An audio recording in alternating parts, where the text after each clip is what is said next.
Mire, déjeme enlazarme en estos momentos vía telefónica con nuestro amigo, nuestro colaborador,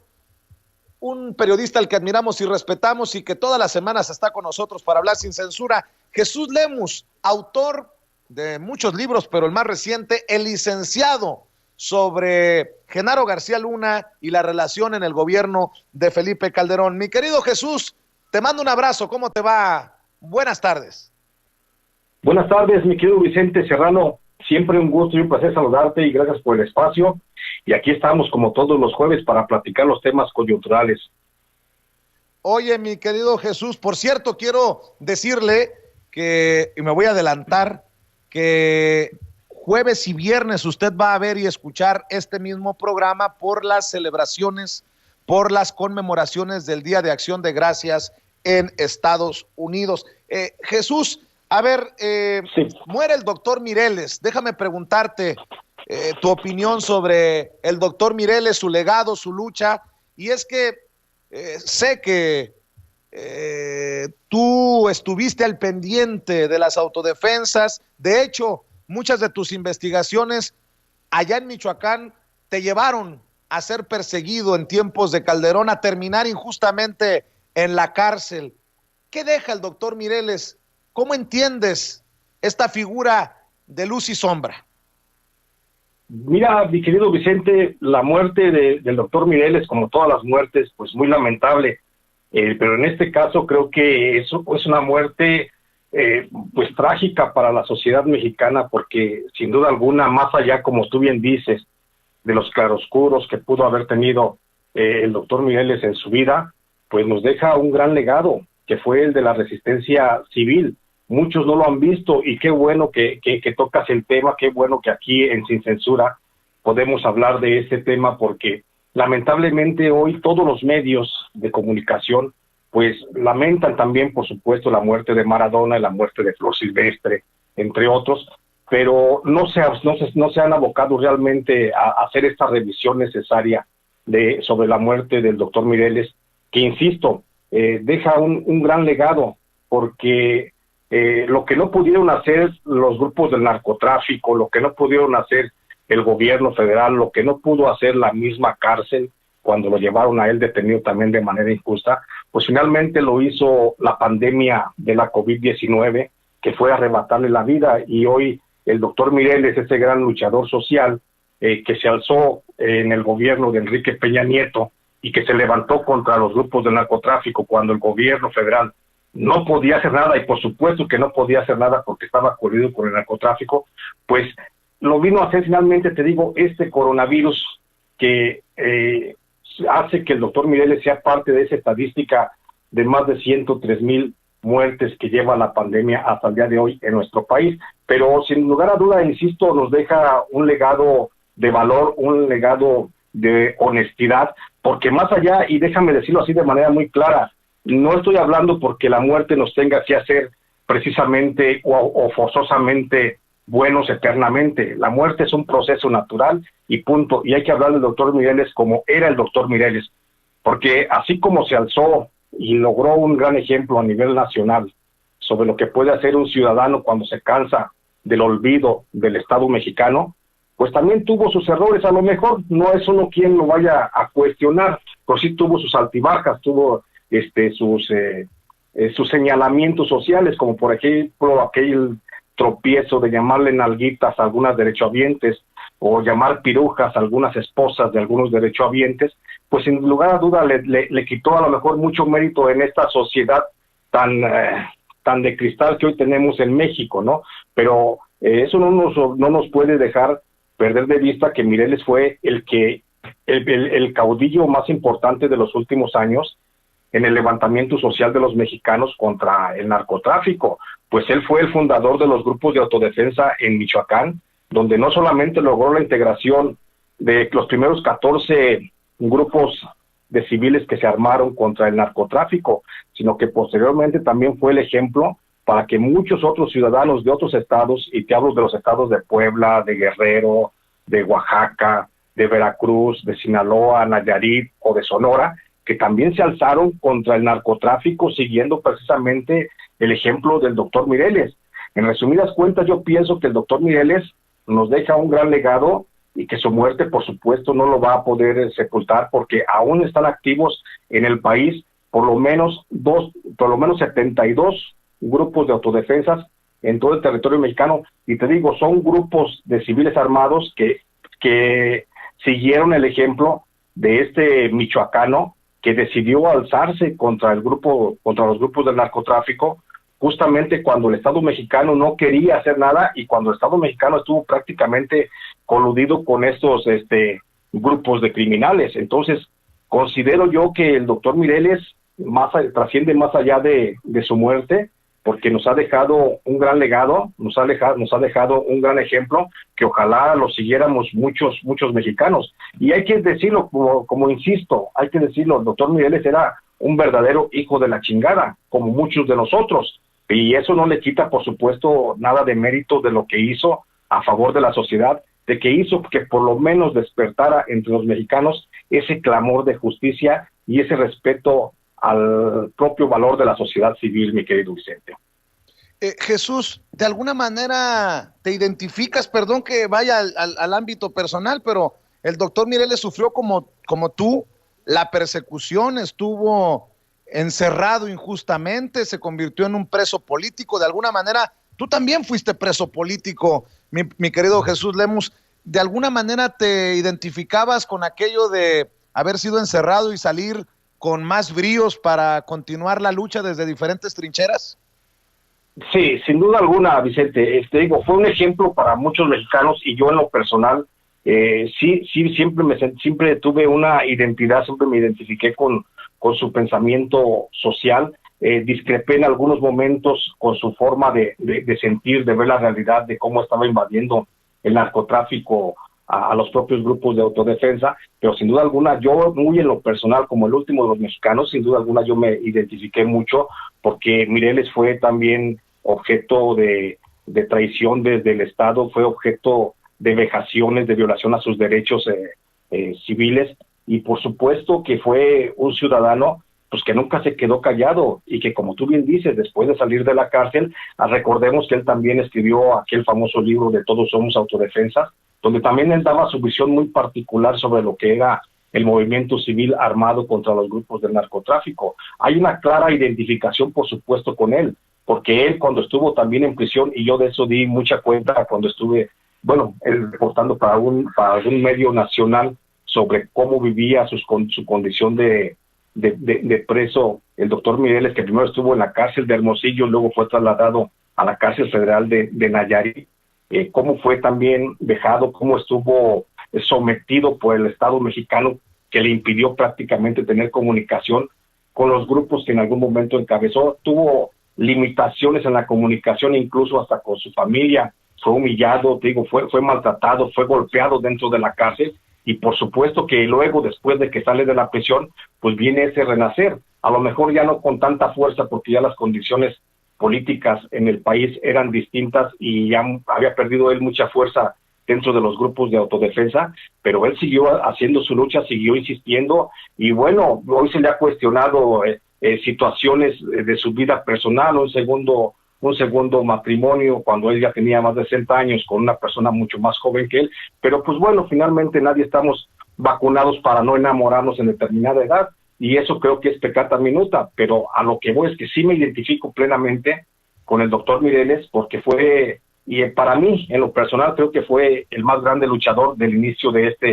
este siglo que estamos viviendo, y sin duda alguna, muchas generaciones seguirán hablando de él en los próximos años. Para cerrar este tema de Mireles, si me permites, Jesús Lemus,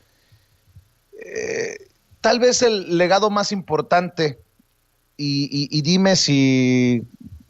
lo compartes de alguna manera el análisis, es haber exhibido a los que él llamaba cabrones e hijos de la chingada. Muchos de esos cabrones e hijos de la chingada estaban en el gobierno de Enrique Peña Nieto, en el gobierno que enviaba a sus promotores de la paz, o no sé cuál era el puesto de aquel infame personaje que fue o que es muy amigo de Peña Nieto, y que fue enviado a Michoacán. ¿No es ese el legado de decirle al pueblo, si los hijos de la chingada y los cabrones son los poderosos, nosotros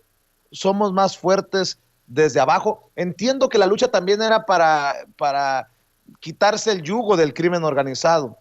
pero destapó precisamente esa relación del poder político con el crimen organizado, ¿no? Yo pienso que sí, Vicente, coincido plenamente contigo. Creo que dentro de todo ese legado, como estamos hablando de que dejó Mireles, que fue su lucha contra el narcotráfico, pues la vertiente más importante fue exhibir a toda esa bola de corruptos que estaban asociados con el cártel de los Caballeros Templarios y el cártel de la familia michoacana allá en el estado de Michoacán. Entonces, el haber exhibido a Alfredo Castillo Cervantes, que fue designado por el presidente Enrique Peña Nieto como comisionado para la paz, que no fue otra cosa más que asignarlo como un virrey que se fue a posicionar prácticamente del control estatal. Creo que ese es el más importante legado de Mireles, el haber confrontado a la figura presidencial a través de Alfredo Castillo Cervantes, y él mismo. Creo que también no debemos de perder de vista que gracias a la acción del doctor Mireles, pues vimos en la cárcel a Jesús Reina García, un exgobernador de Michoacán, coludido con el cártel de los Caballeros Templarios, y también vimos en la cárcel, que hasta hoy todavía permanece, al hijo del exgobernador Fausto Vallejo Figueroa. También a Mireles le debemos, por supuesto, la renuncia de Fausto Vallejo Figueroa al frente del gobierno estatal, precisamente por las relaciones que tenía con el crimen organizado, con todo eso. Y gracias a Mireles también supimos cómo se manejaba también los cárteles de las drogas en Michoacán, que no nada más se dedicaban pues al trasiego de drogas, sino que se había creado un imperio, por ejemplo, en el sector de la minería, en torno a estos grupos que aparentaban nada más estar traficando con drogas, pero que también se hicieron y se posicionaron como dueños de muchas minas, que se las arrebataron a sus legítimos dueños, luego las manejaron ellos, y que luego cuando llega Alfredo Castillo, de manera muy extraña, hoy muchas minas de hierro que están asentadas en Michoacán, pues aparecen a nombre de algunos personajes, justamente como Alfredo Castillo Cervantes y de otros funcionarios del gobierno del Estado de México, que en aquel tiempo llegaron al estado de Michoacán para tratar de pacificar. Creo que el exponer toda esa corrupción, toda esa podredumbre que se vivía en Michoacán, que todavía hay mucha de esa, pero el solo hecho de haberla expuesto a la sociedad y de haber hecho que no nada más el gobierno central, el gobierno mexicano, volteara a ver lo que estaba pasando en Michoacán, sino que en Michoacán fuera el foco de atención de gobiernos, de otros gobiernos, de otros países o de organismos internacionales, y que se estaba dando pues una revolución técnicamente en el Estado. Eso es lo verdaderamente trascendental de este personaje que te digo que lamentablemente pues ayer se nos adelantó. Querido Jesús, hay conflictos, cambiando de tema, hay conflictos en México, hay conflictos por la Comisión Federal de Electricidad, señalamientos contra Manuel Bartlett, está el conflicto de la termoeléctrica en Morelos y una irresponsabilidad que le indilgan a Manuel Bartlett, director de la Comisión Federal de Electricidad, en temas como el de Tabasco. ¿Podemos analizarlo desde tu trinchera esta situación, Jesús? Por supuesto, mi querido Vicente, y creo que va muy de la mano justo con el tema del doctor Mireles, porque justamente siguiendo el ejemplo del doctor Mireles, pues se han conformado autodefensas, pero ya no nada más para defender, como te decía, en diversos puntos del país, ya no nada más para combatirse y defenderse del narcotráfico, sino que ahora también hasta para defender el agua, así como lo oyes. Gracias a la imagen o a la iniciativa del doctor Mireles, pues hoy tenemos un grupo de autodefensas del agua que operan en los estados de Morelos, en el estado de Puebla y en el estado de Tlaxcala, concretamente en Tlaxcala, en los municipios con la localidad de San Pablo del Monte, en Tenancingo, en Papalotla, en Zacatelco, en Jicotzingo, en Tepetitla y en Mazitecocho. Entonces, en esas localidades hay grupos que están defendiendo el agua. ¿Por qué? Porque hay proyectos de la Comisión Federal de Electricidad que están avanzando y que se ha seguido, aún contra la oposición de la población, se han seguido adelante para beneficiar únicamente las inversiones de las empresas transnacionales que están asociadas pues con la Comisión Federal de Electricidad, y estamos hablando concretamente del proyecto integral del gasoducto Morelos, donde se comprende por supuesto la termoeléctrica de Yecapixtla, donde se hizo una inversión de 25 mil millones de pesos por parte de las empresas españolas Abengoa y el ECNOR. Y estas empresas, de la mano de la Comisión Federal, pues han generado un gran conflicto social en el estado de Morelos, donde sabemos que recientemente fuerzas federales, a petición de la Comisión Federal de Electricidad, la comisión de Manuel Bartlett, que sabemos es un represor, pues fue y desmanteló un campamento de resistencia que buscaba evitar la operación de la termoeléctrica de Yecapixtla. Y es que en esa región, mi querido Vicente, en la zona de Yecapixtla, la Comisión Federal quiere poner a costa de lo que sea la operación de esa termoeléctrica, pues incluso engañando a la población. Se ha dicho una gran mentira, que la termoeléctrica es de beneficio social, pero la realidad que no ha explicado es que realmente la termoeléctrica de Yecapixtla está diseñada para atender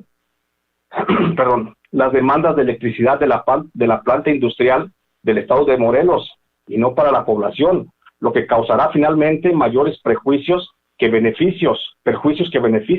a la comunidad, por lo menos a la de los municipios de Temoac, la de Ayala, de Yecapixtla y de Cuautla, que serán castigadas con el arrebato del agua. Con la planta de la termoeléctrica de Yecapixtla también se verán afectadas las poblaciones de Temixco, Miacatlán, Xochitepec y Cuernavaca, donde 39 minas a cielo abierto de oro y plata están a la espera de ser puestas en operación por parte de la empresa canadiense Alamos Gold, pero esto será una vez que cuenten con el suministro de electricidad. El argumento oficial que defiende la operación de la planta termoeléctrica es que el abasto de electricidad a toda la población del estado de Morelos será precisamente pues para este grupo, pero en la realidad, a la fecha, según los propios datos de la CONAVAL, en el estado de Morelos solo el 0.9% de la población no cuenta con energía eléctrica en sus domicilios. Según las cifras oficiales, son 18,418 personas en Morelos las que a la fecha no tienen servicio de electricidad en su domicilio, pero ello se debe a la falta de infraestructura en cableados y tendidos de postes que no han sido capaces de ser atendidos por la Comisión Federal de Electricidad. A la fecha, el suministro de electricidad que recibe el estado de Morelos, que proviene de las plantas hidroeléctricas de Infiernillo en Michoacán y de la termoeléctrica de Petacalco en Guerrero, es suficiente para atender la demanda de la población. Si la Comisión Federal cumpliera con su programa de distribución, más no para los requerimientos de la planta industrial, ya que demanda una mayor generación de electricidad. Hay que recordar, Vicente, que el estado de Morelos se asienta una de las plantas industriales más importantes del centro del país, de la cual muchas empresas han reconocido a través de sus informes a inversionistas que la limitante en la expansión es la falta de electricidad, la que de darse podría empujar a un crecimiento de la productividad entre un 3 y un 7% anual. Entre las empresas que están reclamando más electricidad y que por supuesto son las únicas que se van a beneficiar con la planta de Yecapixtla, que se encuentra en Morelos y que reclaman mayor suministro de electricidad, se encuentran entre otras una empresa que se llama Baxter, SADCB, Saint-Gobain, Security México, Tubocreto de Morelos, Continental Automotive Mexicana, Embotelladora Cuernavaca, Reintex SADCB, Cone Deming Yecapixtla SADCB, Ingenio Casasano y la ensambladora de autos Nissan. Lo que la Comisión Federal no ha señalado ni por equívoco, pese a que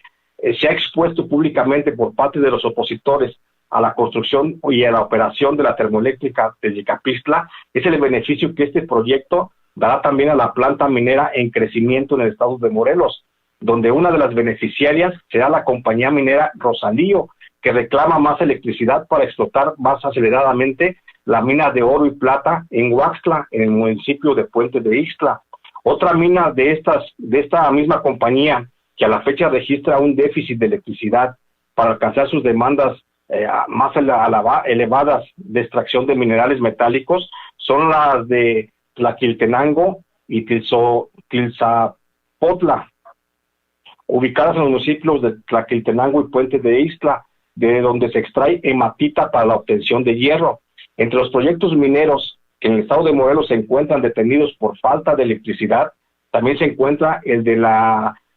minera Percat SADCB, que tiene concesionadas más de 3,000 hectáreas de suelo en Yautepec, donde pretende una mina a cielo abierto de oro y plata, la que demandaría un alto uso de electricidad. En esa misma condición también se encuentra el proyecto de la minera Austral SADCB, la que no ha podido poner en operación la mina de oro, plata y hematita que le fue concesionada en Puente de Ixtla, donde hace falta el suministro de electricidad para generar en promedio anual una producción de más de 10,000 onzas de oro. De acuerdo a los datos del Servicio Geológico Mexicano, la producción solo de oro que pretenden las 39 minas en todo el estado de Morelos, que están a la espera del suministro de electricidad que generaría la termoeléctrica de Yecapixtla, sería de 3 toneladas, casi 105,822 onzas por año. Si tomamos en cuenta que para lograr 1 kilogramo de oro se requiere aproximadamente de 4 toneladas de roca, 380 litros de agua y 43.6 kilowatts de electricidad, podemos entender la importancia que reviste para la minería el proyecto integral Morelos y por supuesto la termoeléctrica de Yecapixtla, que cuenta con todo el respaldo de la Comisión Federal de Electricidad. Pero más allá de a dónde se destine la electricidad que se genere en esta planta, el proyecto de la termoeléctrica de Yecapixtla significaría también el agotamiento de los mantos de agua que actualmente apenas alcanza a satisfacer las necesidades de la población de los municipios de Yecapixtla y los aledaños. El gobierno federal y la Comisión Federal de Electricidad han dicho que para la operación de la planta termoeléctrica se utilizará el agua que se genera en la planta de tratamiento de Cuautla, pero no ha dicho que ese volumen será suficiente para los niveles de generación de electricidad que se pretende, que son solo de 642 millones de kilowatts. La planta de aguas residuales de Cuautla solo aportaría en promedio anual cerca de 1,200,000 metros cúbicos de agua para la generación de electricidad, cuando la necesidad mínima requerida sería por lo menos de 22 millones de metros cúbicos de agua al año,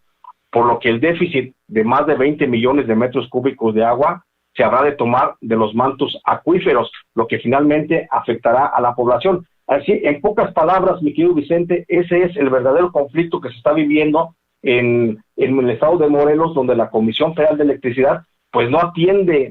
las peticiones de la población, y hay un alzamiento social literal en esta región, porque justamente por evitar la operación de la planta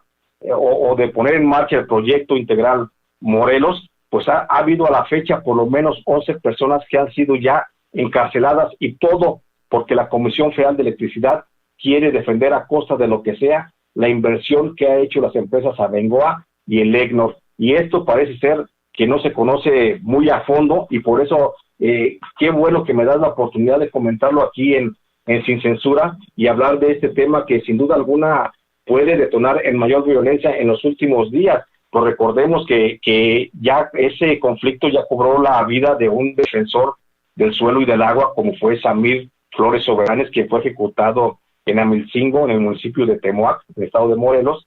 pues hace ya apenas el año pasado. Eso es lo que te puedo comentar sobre esto, mi querido Vicente.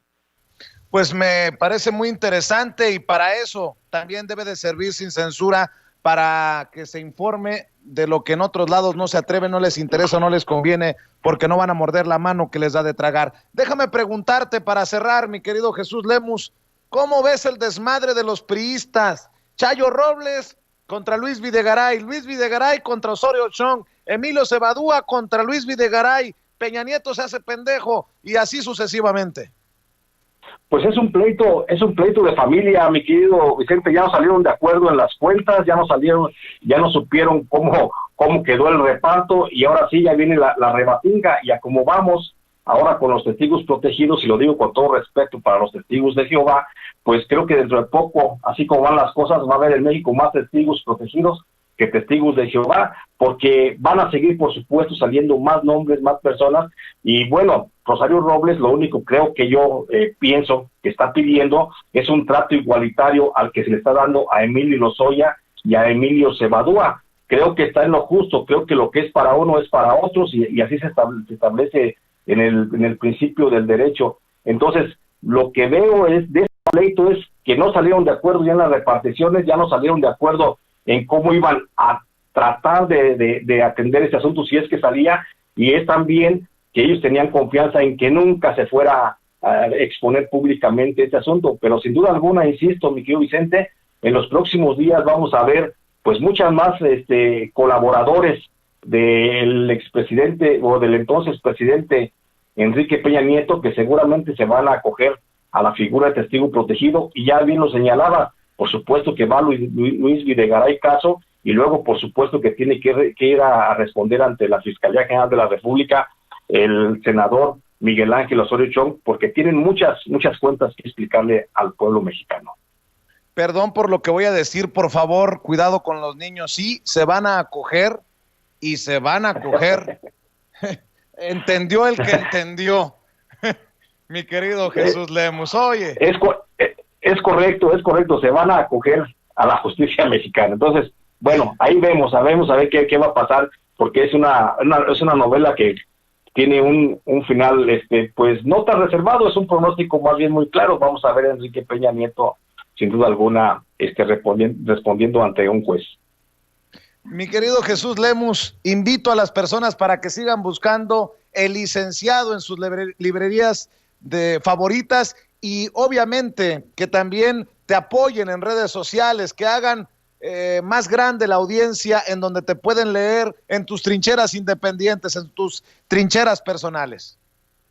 Claro que sí, Vicente, muchas gracias, y gracias por la invitación, y gracias por la respuesta que he tenido con la lectura de El Licenciado. Mucha gente, mucho auditorio de Sin Censura, por supuesto, ya he sentido el respaldo, me lo han dejado ver en redes sociales, y bueno, ahí me encuentran en redes sociales, me encuentran en Facebook como Jesús Lemus Barajas, y estoy en Twitter como @LemusBarajas. Ahí estoy publicando de manera constante, estoy en contacto con la gente, y publico también de manera rutinaria en el bisemanario electrónico Ángel Metropolitano de la Ciudad de México y en Los Ángeles Times. Entonces ahí estoy echándole ganas, trabajando y haciendo uso de mi derecho a la libertad de expresión y al libre ejercicio periodístico, tal como me lo permites hacerlo aquí en Sin Censura, mi querido Vicente. Pues yo te mando un abrazo, espero que estés bien, y siempre al pendiente de lo que publicas, querido Jesús. Por lo pronto quedemos para la próxima semana o antes, si lo amerita la noticia. Por supuesto, tratos soles como siempre un gusto y un placer poder saludarte a ti y a toda la audiencia. Gracias, mi querido Jesús Lemus, hablando con nosotros sin censura.